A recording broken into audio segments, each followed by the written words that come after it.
എന്തുട്ടാ അമ്മേ കയ്യില്? അതോ നിന്ന് തിന്ന ചോറിന്റെ ബാക്കി.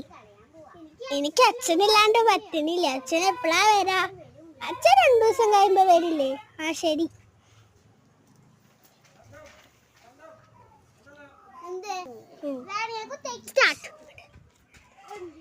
മാഡം എന്തെങ്കിലും തരുമോ? 2 ദിവസമായി ഭക്ഷണം കഴിച്ചിട്ട്.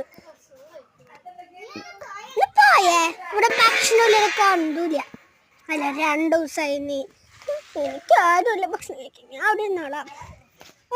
ഈ ചെടിക്കൊക്കെ എന്തൊരു ഭംഗിയാ. നിന്നവിടെ എന്തുറ്റത്? അതാ 2 ദിവസമായില്ലേ ഭക്ഷണം ചോറ്. നിന്നോട് പറഞ്ഞിട്ടില്ലേ വേറെ വീട്ടിലേക്കൊക്കെ പോയിക്കോട്ടെ, നമ്മുടെ വീട്ടിലേക്ക് മാത്രം എന്ത് വരുന്നത്? അത് നമ്മള് പണക്കാരല്ലമ്മ, അവര് പാവപ്പെട്ടവരല്ലേ. നീ ഇതൊന്നും വെക്കണ്ട, അവിടെ കൊണ്ടുവയ്ക്കടാ. പോയാലേ